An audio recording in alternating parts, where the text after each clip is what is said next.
What's up, everybody? Welcome to the Good Wolf Project. I'm your host, Jerry Scarlato, and today's conversation is with Dr. Kyle Daigle.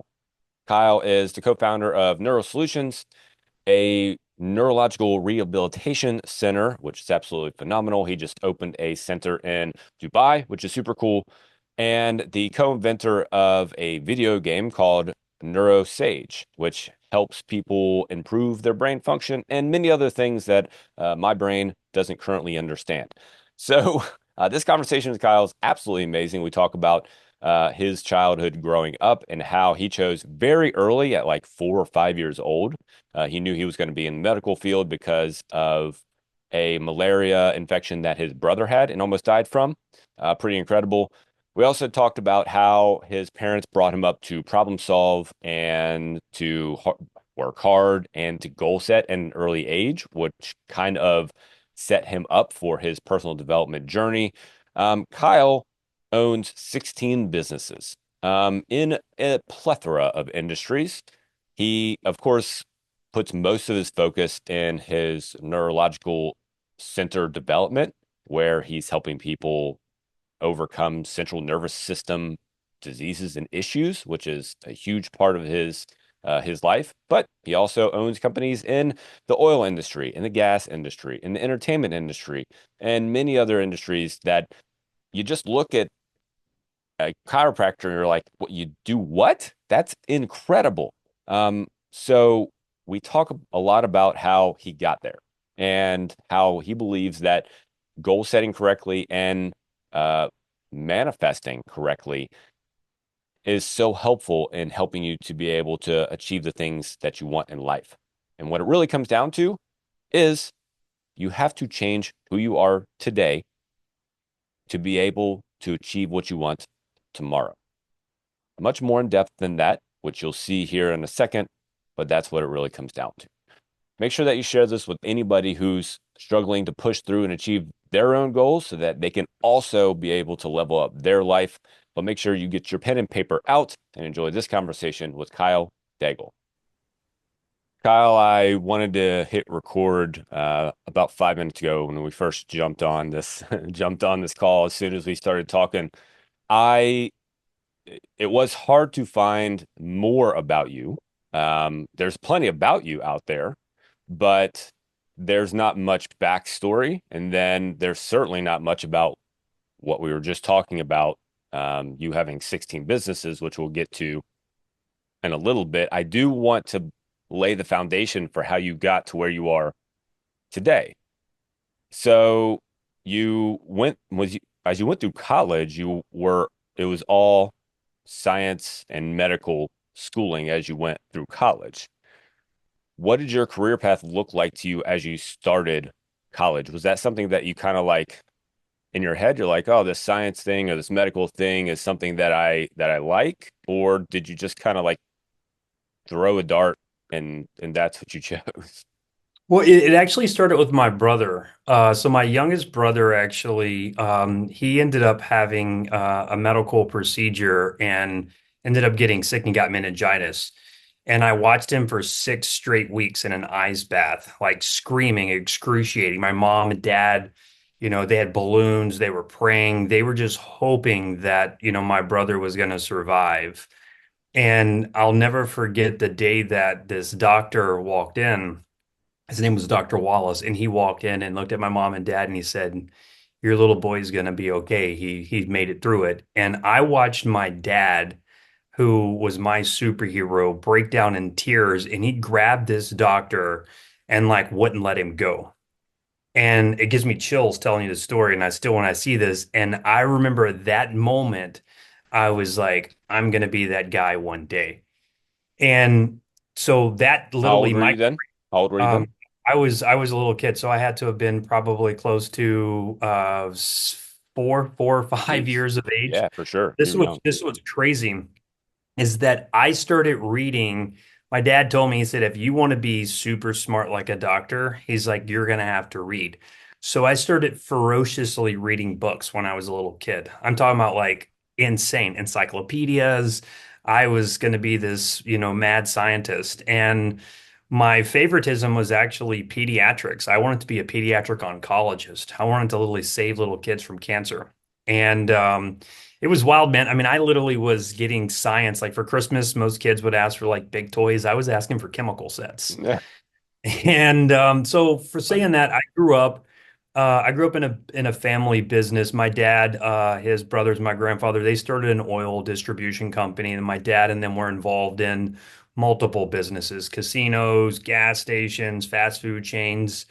So in saying that, and then I also grew up on a cattle ranch, which is you know, I grew up crazy different than what most kids did. And then my dad actually was very big into sports, so I played baseball, and it was really my dad and my mom who started teaching me about goal setting. My dad literally would give me a piece of paper if I was going to play a baseball tournament in the weekend, and he was like, "Hey, Kyle, I want you to write down, you know, how many home runs you're going to hit, what your batting average going to be like, you know, how many strikeouts you're going to have." And I would do that. And the crazy thing is that I would actually start hitting these goals. So I knew about goal setting as an early child. So I decided this magical piece of paper that I wrote down what I was going to do in my career at a very early age. And one of them was to go play college baseball, to go to LSU eventually, and then to become a doctor. And then it was actually to even work with LSU's football program. And that was, at the time, that was like my pinnacle. If I can do this, I made it. Well, fast forward when I was an undergrad, when I went to LSU, actually. I actually did cancer research and I got exposed to some things that made me actually go the opposite way of not becoming a traditional medical doctor. Really got exposed to nutrition and how powerful underlying issues and vitamin mineral deficiencies actually are. And then I was studying physics and I got exposed to sound waves. And that was a game changer because sound actually can create harmony. And when you look at people and people that are sick, you know, they basically are, they have a form that's called disease, which is basically the body's Disharmony. not, yep, disharmony. Hmm. So I literally, I called my dad up and I was like, "Hey dad, I can't go to med school anymore." And he's like, "Son, this is what you want to do your entire life." I was like, "I can't do it, not with what I got exposed to." And you know, dude, I'm like a crazy nerd, so I read textbooks instead of like people going to class, listen to teachers. I was the guy reading the textbook, and I read biochemistry, organic physics textbooks. I mean, even calculus books. And yeah, so I decided that I was going to go into the alternative medicine, and my dad was like, "Kyle, like." People are going to think that you're like a buffoon. Like that's like not good to kind of go that opposite route. And I'm like, no, no, no, I'm not going to be like those guys. I'm going to be a little different. And so I went in actually, chose to become a chiropractor. And it wasn't actually for spinal manipulation, but I really liked the science, the fact that these guys really were foundation, you know, they're really founded upon basically how the brain and the spinal cord worked. And again, my background's in sound. So then when I happened to start studying basically brain waves, that was a game changer. And brain waves are basically how the brain functions. So in saying that, I basically got involved in this sensory stimulation. Basically, your senses drive the brain. And that made me pique an interest into wanting to learning about childhood development, which is how the infant brain matures. Now, how all this ties into this place is because what happened is I started learning about the subconscious mind, which is the part of the brain that literally basically is like what really actually truly helps us with healing. It reaches divine intervention. It's the part that when we go to sleep at night, that if we, you know, say affirmations, that, you know, this is the part of the brain that can do crazy potential things. And I learned how to basically tap into this. So in saying that, once I got out of school, graduated, I had to literally, most people have like little like note cards of goal setting. My goal set it started going massive. I decided to get an architect notebook and I literally said that I was going to change the world. I was going to have global businesses. I was going to basically be in all these different type of fields. And then eventually what happened is you know, I was able to get into multiple sectors of business. Everything from, you know, I have a chiropractic practice. I have multiple facilities for neurological rehab. I'm involved in oil and gas. I actually help refract old oil wells to reach basically its original, you know, production. carbon nanotubes, healthcare consulting for nursing homes, AI. I actually currently making a AI generated wheelchair. I make 2D, 3D virtual reality video games. I own a company called Neurosolution, which is a medical cells company for those red light called photobiomodulation, those red light devices. The entertainment, I'm involved in software for basically apps to help out people with concerts. And then I'm involved actually in consulting and basically helping people establish businesses, basically getting access to attorneys and banking and all that. So I do a lot of really cool stuff outside of my day-to-day job. So in saying that, education was huge, but it was really, I read a lot of books and then tapping into reading about the subconscious mind. That was where all this stuff really catapulted. Well, and it sounds like your parents sort of set the stage for you early, meaning you said your dad had you started writing down goals at an early age, what you were going to do, and you started fulfilling those goals, which started to then lead you to believe that you could do it and that you could fulfill the goals that you wanted to achieve, which is its own positive feedback loop in and of itself. So that started early. What were some of the other things you remember your parents teaching you or showing you that helped you along the way? Was there like some hard work ethic in there? Was there some, I don't, were there some other things like tidbits in there that you can remember? Yeah. Growing up on a cattle ranch, man, we raised beefmaster cattle. And what happened is when we decided to actually go into the cattle industry, we bought a bunch of heifers and they were all pregnant. And so when they literally delivered their first calves, the heifers all had mastitis, which is inflammation of the udders. So in saying that, I'm a little kid and I have to go to school, which means that I'm having to wake up early in the morning before most normal kids wake up and literally go in there, put a heifer inside of his stall and start milking them. So in saying that, you're going to get dirty, you're going to get a calf that's going to try to, hit you. I mean, it's crazy. And so problem solving was something that I learned at a very, very early age that it was all about how to improvise. How could I basically get this calf or get this horse, to help pin up a cow.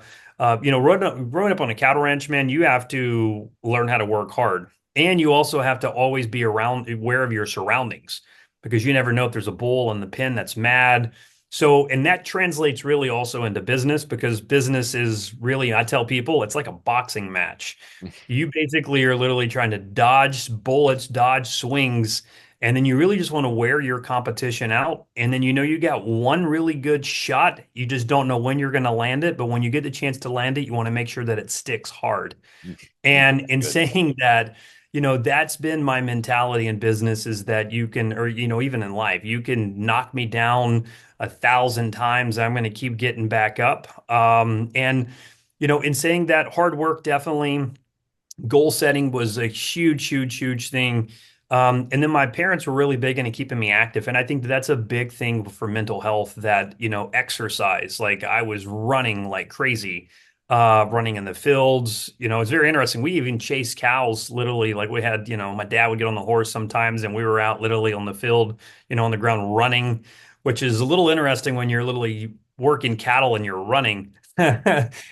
Oh, but yeah, so that was it. And then, from a spiritual standpoint, my family was pretty big and always teaching me, there's a higher power out there. And making sure that, gratitude. Gratitude was a big, big thing that my parents taught me is to just always be thankful today for what you have. And the other thing was just, be better today than you were yesterday and be better tomorrow than you were today.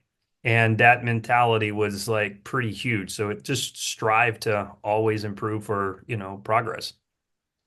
And then it also makes sense that you ended up having 35 businesses since your parents had 35 businesses. It sounds like I'm being I'm exaggerating just a little bit, not too much, but that makes perfect sense that you kind of started going down that route as well. Your first business, I assume, was a chiropractic business. Yep, yep. First business, I'd say first real business. I back in the day, I figured out ways to make money. So give you an example, it really started my very first business was I ended up getting in a car accident. And my dad, it was my fault. My dad made me have to work to pay for the car accident that I did. So he told me, he said, son, you're gonna have to figure out, you're playing baseball and playing sports, and I know you have, all what you're doing with your friends, but you're gonna have to pay for this. So I was like, what I'm supposed to do? He's like, that's for you to figure it out. So I actually started out building landscaping. I went and started building, big planters. For I had a neighbor down the road, an old guy. I went and I was like, hey, I can pretty your yard up if you want to. And so I started landscaping. Then I started mowing the grass. Then I raised enough money to buy my own lawnmower. Started cutting grass. And then very interesting is I wanted to do more, so I got my brother, my younger brother, who, survived this meningitis infection. I had him also doing that. So he was actually my first technical employee cutting grass. But no, my first real paper LLC business was actually a chiropractic practice, but it was more involved in sports rehab. So not as much chiropractic aspect. It was more involved in like stretching. We actually do a lot of eye movement therapy. So I was working with baseball players, improving their reaction times, coordination, and stuff like that, and then it translated into a lot of different other things. So it's you kind of fulfilled the, working for the football team, the LSU football team to a degree. You still worked with athletes, but you didn't. It wasn't the LSU staff per se. I'm sure you got to work with probably some of the LSU athletes along the way. Yeah, I actually coached Tommy Moffitt, who is the strength coach. So for 2 years, I got a chance to actually work as kind of like a performance consultant. So I came in and not from a healthcare perspective, but I was able to come in and I actually was working every Wednesday during the actual football season, helping out athletes with doing vibration therapy, doing a bunch of eye movements, working in the gym, helping him out. And that was from 2013 to 15. So I did, and that was pretty cool, being able to actually fulfill that goal and that dream. Um, but yeah, it was cool. I got to meet some really cool athletes back in the day. Odell Beckham was one of them. I have a couple of pictures of what we were doing back in the day. But yeah, it was neat. So yeah, Well, there you go. Another one you can check off that long list that you wrote down from when you were younger. Another goal yeah. you can check off. That's cool. So let's go back to the unconscious mind. Lay the foundation, if you will, for the mind in general. Generally, I spend more time talking about I would spend more time talking about your background, but let's go ahead and fast forward because I think that we can make a lot of ground up right here. So, um, the mind in general, the unconscious and conscious mind, what do those mean, and how do they play a part in who we are? Okay, so our conscious mind is our day-to-day operation. That's basically what's gonna, allow us. That's where we see our fear. That's where, we're gonna be out there physically going and doing active things. So, for example, like the hard work that people try to put into, or even overcoming some of the struggles. The subconscious mind is the part inside of our brain, even that controls our body, that controls like, how you breathe, your heart rate, how you're going to also even fight off infections. This is the part that, like, when you go to sleep at night and you start dreaming, this is the part that basically, really surfaces. And when you're a child, especially a young infant, really what happens is there's not a lot consciousness there. You got to think about like a baby. A baby basically literally is like they're sleeping a lot. But what happens is the way you talk to that baby, the way you interact with that child, what happens is it eventually builds the consciousness. But right now, the subconscious is really kind of controlling the way that infant grows. And this is what happens is as a young child, we literally can be the most creative people in the world. We might put a Superman cape on and like go to a grocery store and think we're Superman, or we want to be a firefighter or maybe an astronaut, and we start dreaming about this. But then what happens is as we start aging, we lose that ability, and that's our imagination.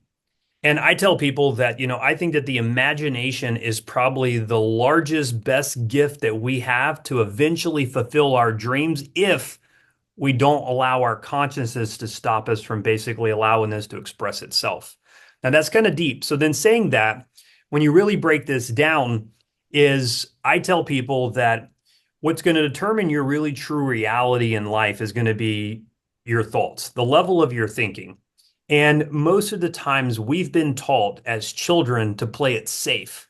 Our parents teach us to go to college, get a good job, go to work, have a family, whatever that may be. Well, and And even early on, you're taught to stay away from the stove. You're taught to not bump into things. Whenever you go do something that might get you hurt, you're set. Don't go do that. You're going to get hurt. So even earlier than that, it starts. Yep, exactly right. And the thing is I tell people to kind of fast track this from like a success or whatever is based off of this. I think that, or even from a science standpoint now, is that your subconscious mind, the part of the brain that basically literally when you go to sleep, that can literally make things happen when you're sleeping. Like this is the same thing. So like people who have intuition, you're you're thinking of somebody and all of a sudden they text you back.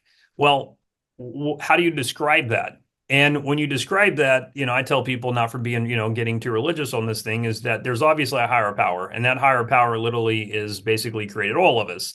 And in that, we're all connected. The thing is that our consciousness, our self-limiting thoughts basically put us into this little small little box. And this is our world.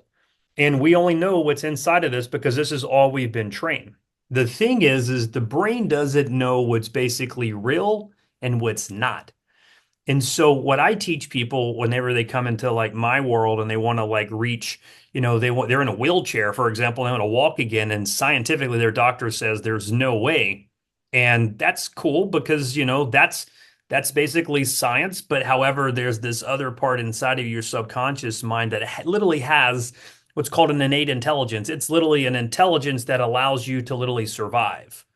And when you tap into that, and you eventually allow this to start expressing itself, things can really happen. And this can be translated even into business, is that, let's say, for example, I was a doctor and I have a very good friend of mine.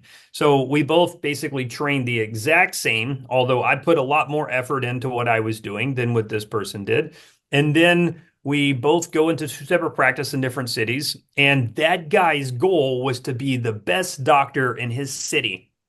And guess what he became? The best doctor in his city. This guy's got so many awards from his city about being the best doctor every year and out.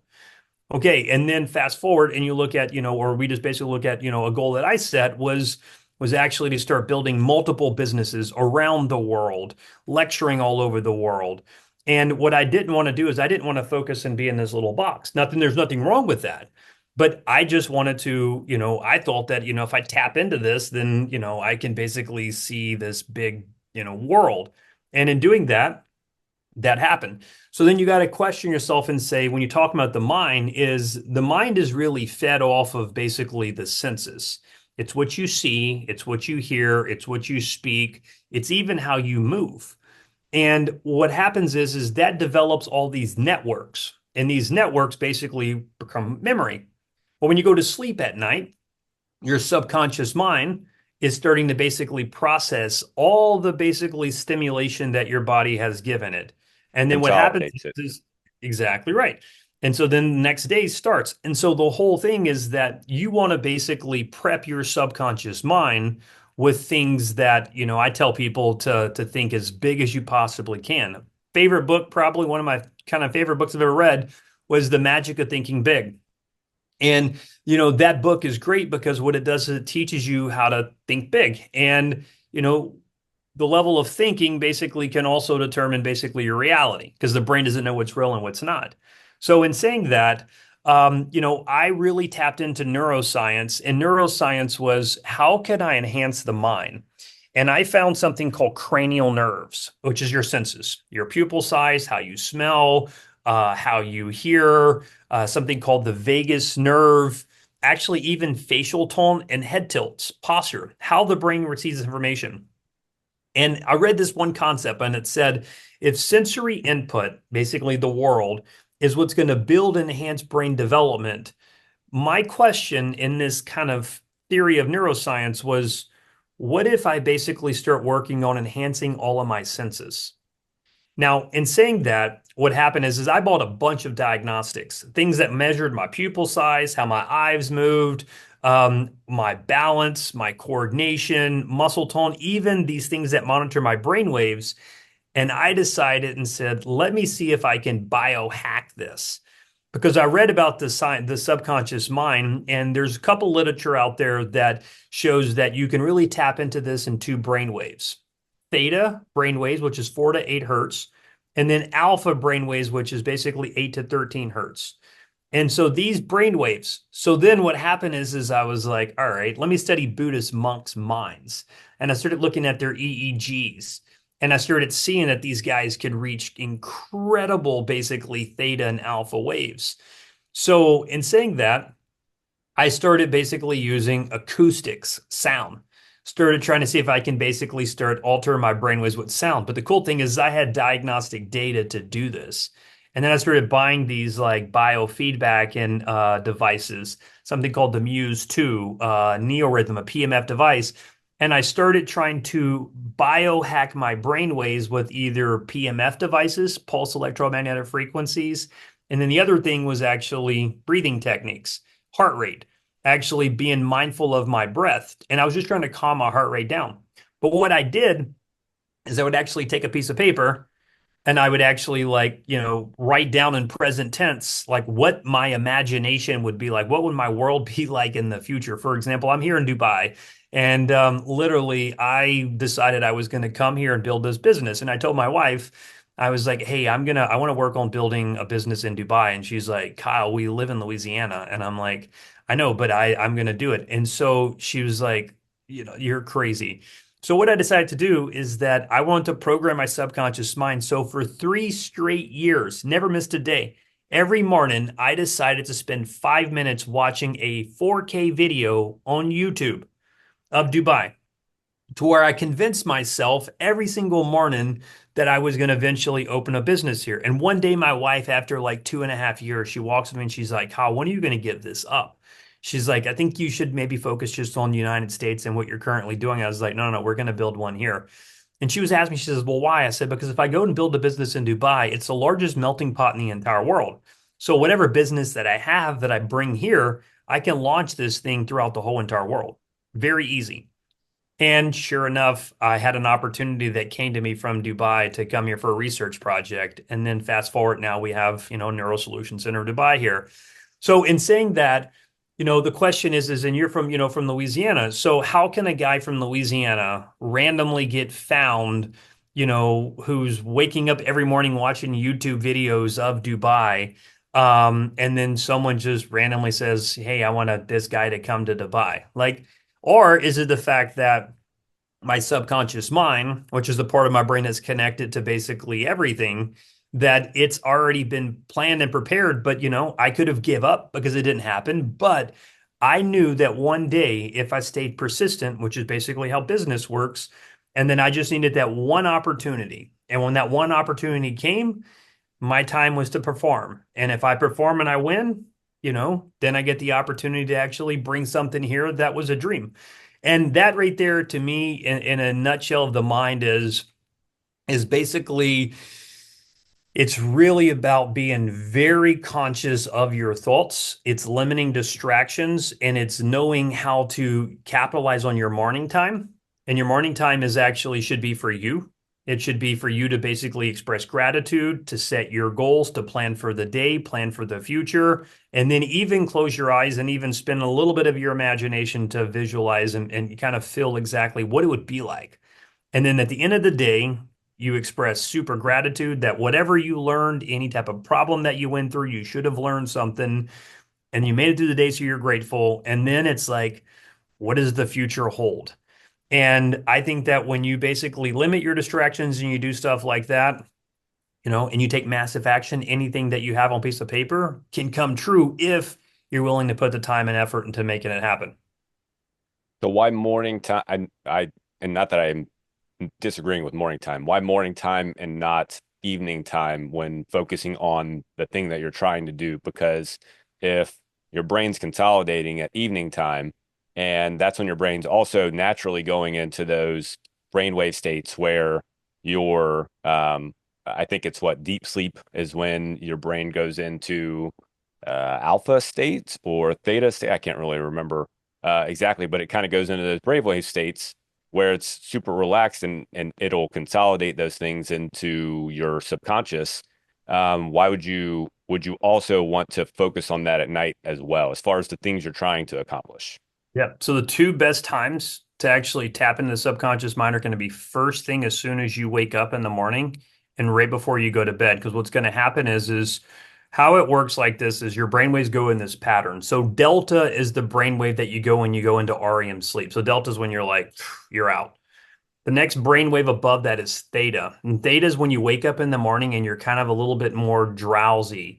And that's actually really one of the entry points into the subconscious mind. There's a lot of research that shows that, 6 hertz has actually been able to tap into the subconscious mind.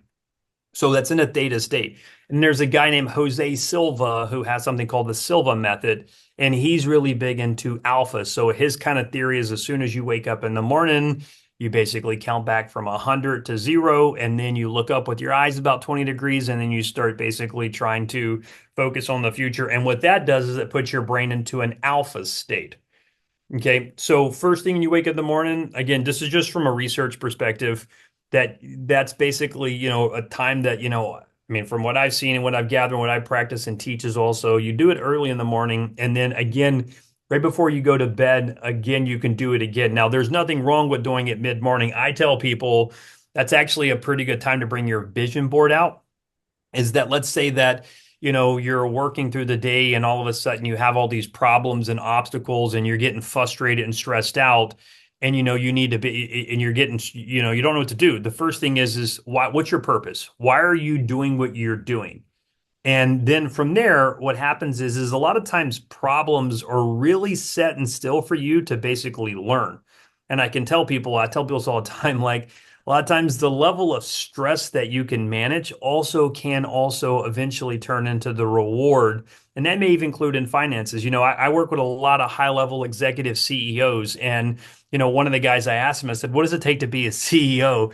He told me, he said, it's literally nothing but basically overcoming nothing but stress. He's like, you literally get beat all day long, and you're literally where all the fingers get pointed at the business is bad. He's like, it's extreme ownership.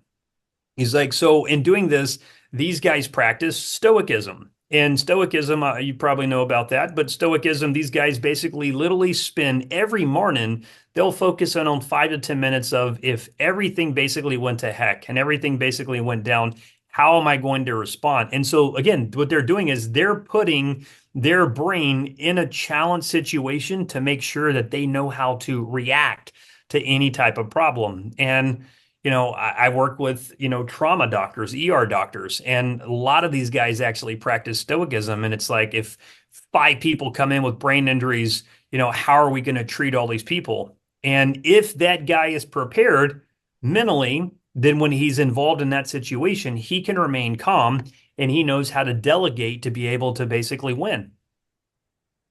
Well, the basic premise behind the philosophy is there are things you can control and there are things you can't control, and it's up to you to know the difference. And the things you can't control, you just got to deal with them. Like you just got to be okay with it. You got to deal with it, and that's where the stress management comes in. That's where the calmness comes in, where you have to be level-headed enough to be able to look at a problem and go, okay, let's deal with the problem, not blow your mind out of the water, get angry at the person, blow the situation up, and so on and so forth. So, um, and then to go back to what you were talking about as far as being able to get to your goals, the way that that connects in my brain. So that's essentially, maybe this is right or wrong, but the reticular activation system is what allows you to focus on the thing that is important to you. I don't know if that's the direct way to say that, but the way that I think about it is, um, whenever you go buy a car, you generally buy a car because you think it's unique. You're like, oh, I've never seen that color. I've never seen that car, and I like it because it is unique. But then you buy the car, and then everyone around you has the car. But everyone around you already had the car. Those cars were already there. But now your mind is paying attention to everything around you, or it's paying attention to those cars and that color car, especially because now you have it and it is important to you. So what you're saying or how that relates to what you were talking about as far as like paying attention to the things that you're trying to do, going back to your story of Dubai, like you're also priming your mind to pay attention to opportunities for Dubai. Like without you priming your mind to do that, it may not even the opportunity may have showed up, but it just would have gone by you because your mind wasn't primed for that opportunity. It's kind of why people think people get lucky. Well, people aren't lucky. They're just primed to take advantage of situations. They're paying attention to potentially that specific kind of thing coming to them and they see it and they grab it and they use it. Where many people have opportunities, but the opportunities are just going like this because you're not paying attention. 1000%. So, how do you start to wake um, outside of the morning routine, first thing in the morning, kind of setting yourself up, utilizing those brainwave states, potentially right before you go to bed? Outside of that, how do you start to, I don't know, change your unconscious mind to get you to do the things that you want it to do, or to do the things that you need to do? Because so many people are potentially just in the habit of, well, everyone's just in the habit. Like that's just what you do. You're in a habit loop and it's just a constant habit loop. And eventually you have to break that loop and move over to this other loop so that you can do the things you want to do. How do you go from this loop to this loop? So I think Easy, right? that, yep. Well, I think this is what happens. Seeing is believing for the brain. So what people really need to do is grab a piece of paper and you need to literally actually start monitoring your level of thinking. And it's like this. What are my self-limiting beliefs? Do I think that I'm not smart enough? Do I'm not fast enough? Am I not attractive? Whatever that may be. And those are things that you have to start being very mindful of your thoughts. When negative thoughts happen, you need basically for that ROS or a reticular activating, so you need to be able to snap and basically literally not allow that negative thought to really go for a sustained period of time. So again, taking a piece of paper and it's like this. What are my habits that I have on a consistent basis that I want to break? Because if I want to make a change, if I want to go somewhere, I got to make a change. So I can't do the same repetitive habit. So for me, I really think that education is the massive tool. And some of that means that if someone wants to tap into stuff like this, there's a great book, Breaking the Habit of Being You by Joe Dispenza. It's a phenomenal book. I think that I forgot the lady who does the RAS, Mel. I think her name is like Mel. I forgot her name, but there's a great book on the RAS from that lady Mel. It's like the 5 second rule. Power. Robbins. Mel Yep, Robbins. Mel Robbins. Hmm. Power of the Subconscious Mind by Joseph Murphy is a great book. The Law of Success by Napoleon Hill is a great book. And I think that what you need to do is you need to actually start trying to educate your brain to realize that your thought process and what you think on a day-to-day basis is going to reflect into your reality. And so again, in saying that, I think that what happens is you have to kind of go through these self-limiting beliefs. And once you can start to overcome those, but you overcome those by educating yourself. Because what happens is the brain really doesn't want to change. It likes routines. It loves the habit that you're supposed to be in. But what happens is that you're not going to get where you want to go if you're not controlling basically your mind. And what happens is the body controls the mind in most people. And the goal is for the mind to control the body. So, for example, it's easy like this. I tell people that to be successful, I think that you need to wake up and actually exercise. And the thing is as soon as you wake up in the morning, you're going to be tired. The goal is to actually the body's going to say, I want to lay in bed, hit the snooze button. And the goal is to actually let the mind take control. And it's when you wake up, you have that thought, you get up, you beat that, you beat the mind, you beat the body. And in doing that, that happens in stuff in business too, or whatever it may be. Even if it's someone trying to overcome a chronic illness, it's this. The doctor tells me that, they have the C word and they accept that. And then they go to Google and they research all this stuff and they start going in these support groups. And then it's nothing but negative, negative, negative, negative. So then fear sets in and you can't heal in fear. Then you see the other person who's like, you know what? I'm going to beat this stuff. They start going loose and researching how am I going to beat this disease. They find out about Gerson therapy. They find out about juicing, fasting, sauna therapy, IV hydration, all these things. And then they start hearing about affirmations and they start thinking, all right, you know what? I think I'm going to beat this. I'm going to start visualizing my immune system getting rid of this stuff. Or maybe I find this moringa tea drink that they start drinking, and all of a sudden they're like, this is a powerful drink. And there's a placebo effect as well. So all of a sudden they convince their mind, they go to the doctor, and the doctor's like, what have you been doing? It's gone. And they're like, really? And they're like, yeah, we've never seen this before. And they're like, oh, well, I was just meditating and eating right and exercising and doing saunas. And the doctor's like, well, whatever you're doing, keep doing it. And what happened is you see two types of people. You see one person who didn't accept this, whatever this disease may have been, and then they went on this journey to make a change from their daily routine, and they got a whole different outcome than the other person who followed a traditional norm in doing what everyone else does. And so I guess that would be, way to biohack it is self-education, figure out exactly what you're doing on a day-to-day basis. And if you want to make a change, figure out what is your daily routine that you need to improve on, eliminate it to be able to try to get you to where you want to go. And then I think the big thing is setting deadlines for yourself, but being realistic and making sure that you never feel like you defeat yourself and you always incrementally make yourself go to where you want to go. Uh, how would you say, like daily actions, how important are the daily actions that you might want to take? I think what are most people focus,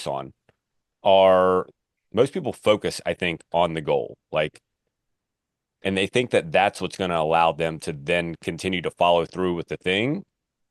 So I owned a fitness studio for 10 years, and people thought that once you hit your weight loss goal or your body figure goal, you wanted to get a six pack, you wanted to put on X amount of muscle, you wanted to bench press X amount of weight, you wanted to lose 20 pounds, whatever. Like that's what makes you then be able to keep going. But those goals are so far apart that if that's what you're focusing on, it's very rarely that you're actually going to get there. That's why 80% of people end up coding after 6 to 8 weeks. So, what's the role of daily actions in that? Yeah, well, I mean, for me, it's holding on, day to day. So figuring out small. So if I were to say I was going to be losing 20 pounds and I figured out exactly, how many days someone gave it to me, then I would have it broken down, subtracted by 20. So let's say how many pounds I'm going to lose in 2 days, 3 days.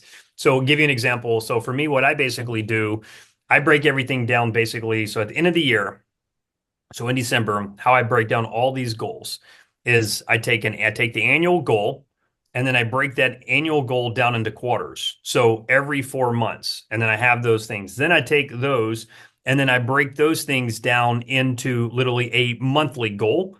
And then from a monthly goal, I break that thing down into a weekly goal.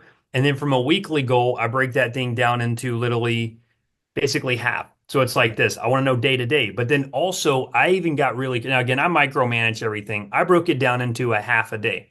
So it was in the morning and then I had an evening. So I'll give you an example. When I work with someone they have an issue with smoking and they want to quit smoking, I tell them, and I read this about, marathon runners, is that marathon runners would literally basically work on going pole to pole. So what I had these guys do is basically just work on going hour to hour. Let's just focus in on just trying to make 1 hour without smoking. And then you go the next hour, just go another hour without smoking. Because what happens is sometimes this big goal might seem too unattainable, but yet if you bring it something small, it's a lot easier to, yeah, I can just do 1 more hour. 1 more hour, then eventually you just went 24 hours. And then it's like same thing the next day. Let's work on this. And so it goes back to the same thing earlier I was talking about with mindset and thought processes. I'm telling you, man, like we have so many thoughts that run through our head on a daily basis. And really, this from being, having a gym and training people. But the big thing is actually the biggest enemy that we all have is ourself and it's our mind. And that's the goal, is to make sure that, all right, for the next hour, I'm going to literally watch my thoughts. And in doing that, when a negative thought comes in, you basically replace it with a happy thought, or you replace it with your goal. And then you can make it from an hour to 2 hours, whatever. But again, that's, look, man, I think that that's a big thing, because I work with people and like, they got smoked by a freaking train, shot in the head, and they're like CEOs, and they're like, I want to let my life back. It's like, man, we got to work on basically baby steps here. And they're used to these big, massive goals, but what happens is it's too hard to attain those like this. And so the dopamine's not allowed in the brain. So then it's like, ah, crap, I'm just going to give up. And it's like, no, no, no. Small goals basically is going to basically get us to where we can get to on a repetitive basis to that big goal. Well, and going back to that dopamine hit that you're talking about, like whenever you hit those small goals, you hit those small strides, like that's the dopamine hit that your body needs. That's what's going to get you hooked on the thing so that you keep moving forward. When it comes to exercise, the reason that exercising every day is important is because you're exercising every day. You're getting that hit every single day. And it's also becoming part of your habit. Like you're literally like that's part of your routine. The more often you can do it, the better off you are. Most people look at exercise, they're like, oh, I shouldn't do it every day. It's going to be bad for me. I'm not talking about going and doing a HIIT class 7 days a week. I'm talking about doing something around the same time every day, something, weight training, walking, something, some sort of structured something or other every single day at that time. That way it becomes the habit. It becomes what you do. And then you eventually become the kind of person that exercises regularly. And that's the part that everybody misses, is becoming the kind of person that exercises regularly.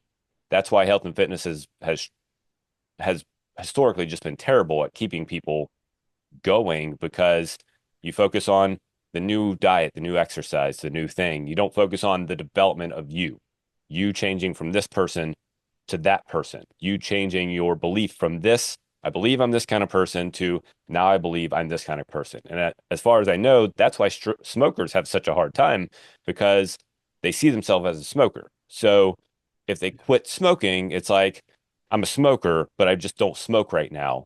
And that presupposes that eventually you'll probably go back to smoking. Well, eventually you have to turn into a non-smoker. I'm not a smoker anymore. Yep. 1,000%, brother.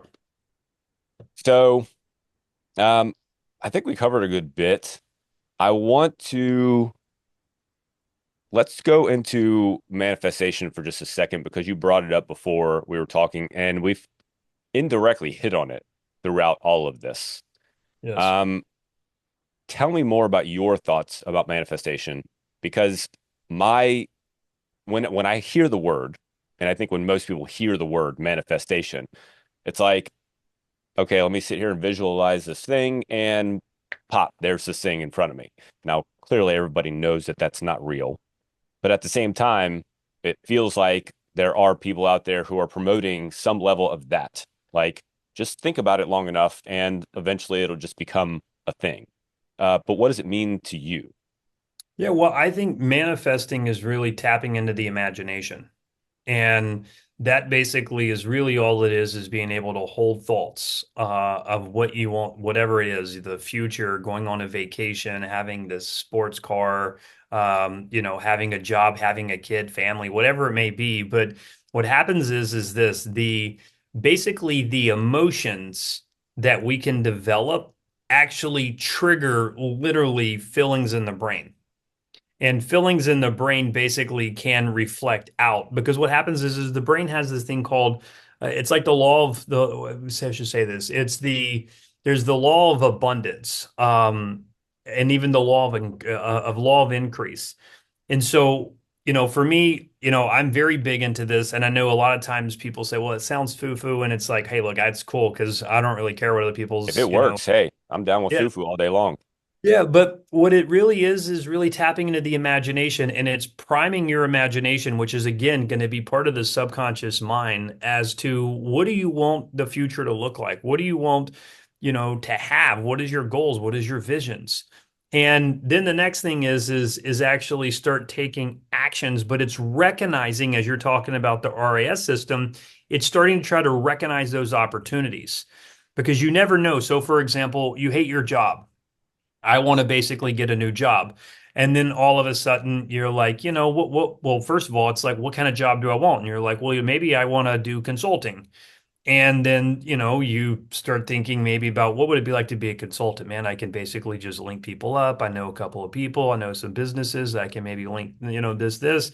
And then you're like, all right, what would I be wearing? Man, I'm wearing a suit all the day. I'm getting in a fancy car. I'm flying all over.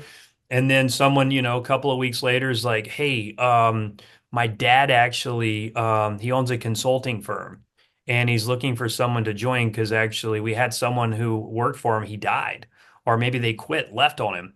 And it's like, hey, here's an opportunity that, you could potentially have if you take the action. And that's where I think that a lot of people don't realize with manifesting is that, you can basically think all these things and these reactions and emotions or whatever, write it down, affirmations, but then it's like most people, one can't recognize basically an opportunity because they're too distracted. And and that right there in my word of manifesting is that, it's tapping into the imagination, which I think that is huge for us to do. But I think that the big thing is taking action and recognizing when the opportunity is actually there, because you never know when it's going to happen to you. And I'll give you a quick little rundown what happened to me. So I basically had this really cool idea to start this company with making video games for rehab. And I went to go file a patent on this. The patent attorney was like, you need to go probably talk because I read this book about this guy who wrote all this stuff, this science. And I kind of made these video games based off a lot of this guy's science. So then I found the guy's like, you need to go talk to him. So I literally told my wife, hey, we're going to go to Las Vegas to go meet this doctor. And she's like, you think you're just going to walk up and talk to him? And I was like, yeah, I'm going to do that. And she's like, my wife's very shy. Well, we go to an elevator and I'm going to the fourth floor. Second floor pops up. Here, this guy walks in. And now I'm like, the elevator speech, tap him on his shoulder. Hey, can I just have a couple minutes of your time? And then boom. And I told him, hey, look, I basically built a video game, a lot of based off the science that you built out. Well, then it turned into now that guy become a partner of mine and he revamped this video game to make it even better and more efficient because it was originally based off of a lot of the science behind it. So in saying that, it was, I had an idea and I basically went after it. And then I was told, because I had a problem, that I probably should basically go and talk to this guy. So then I found the guy where he was at. I made the initiative, but then we got into an elevator literally at the same time. So in saying that it was an idea, then I basically took action, and then boom, I could have literally got stage fright and not said anything.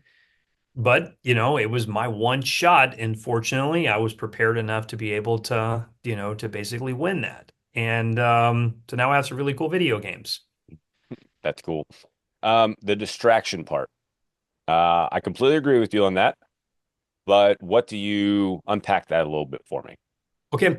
I think that, just basically wake up. So first thing, most people wake up and they're going to grab their cell phone. They're going to grab their cell phone and they're going to basically go straight to basically social media. And what they're going to do is they're going to either, you see two types of ways. You're going to see most people are going to go to it and actually start scrolling.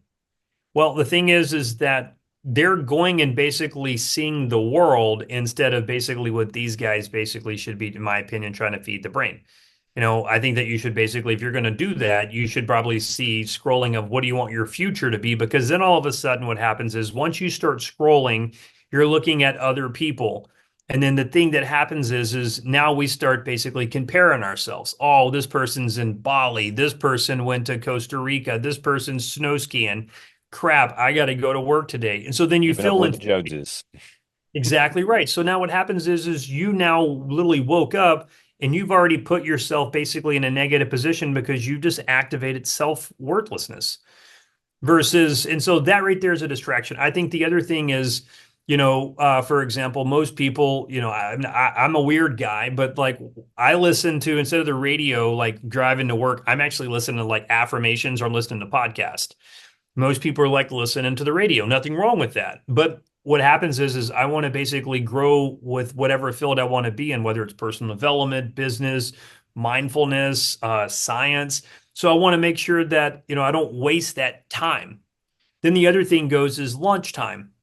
A lot of people break from lunch, they go eat with their friends or whatever like that, and that's fine.